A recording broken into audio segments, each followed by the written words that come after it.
आणि आता पाहणार आहोत टॉप 9 मोठ्या बातम्या। अजित पवार गटाचा जाहीरनामा आज दुपारी 12 वाजता प्रसिद्ध होणार। सुनील तटकरे यांच्यासह राष्ट्रवादीचे इतरही नेते उपस्थित राहणार।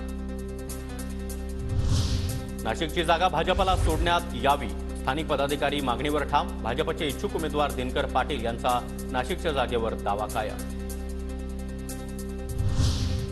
मावळमध्ये आज महायुतीचं शक्ती प्रदर्शन। श्रीरंग बारणे, मुख्यमंत्री शिंदे आणि उपमुख्यमंत्री देवेंद्र फडणवीस, अजित पवार यांच्या उपस्थितीमध्ये उमेदवारी अर्ज दाखल करणार। वर्ध्यातील हिंगणघाटमध्ये आज शरद पवार आणि उद्धव ठाकरे यांची प्रचार सभा। महाविकास आघाडीचे उमेदवार अमर काळे यांच्या प्रचारासाठी सभेचं आयोजन।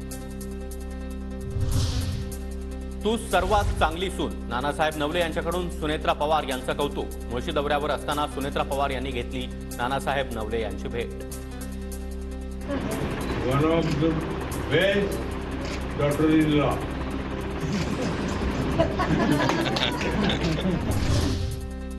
पंकजा मुंडे बुधवारी उमेदवारी अर्ज दाखल करणार। घोषणा देताना कुणाचाही अपमान करू नका, पंकजा मुंडे यांचं कार्यकर्त्यांना आवाहन। एप्रिल रोजी माझं नामनिर्देशन दाखल करणार आहे। कार्यकर्ते घोषणा देणार आहेत, आवाज दुमदुमणार आहे, परंतु या घोषणा देताना कोणाचाही अवमान करता कामा नये। महायुतीचे उमेदवार सदाशिव लोखंडे आज उमेदवारी अर्ज दाखल करणार। मुख्यमंत्री आणि उपमुख्यमंत्र्यांच्या सभेचं आयोजन। सदाशिव लोखंडे यांची शिर्डी लोकसभेतून महाविकास आघाडीचे भाऊसाहेब वागचौरे यांच्यासोबत सामना। महाविकास आघाडीचे उमेदवार बजरंग सोनवणे आज उमेदवारी अर्ज दाखल करणार। जयंत पाटील यांच्या उपस्थितीमध्ये अर्ज भरणार। बजरंग सोनवणे यांची बीडमधून पंकजा मुंडेंसोबत लढत।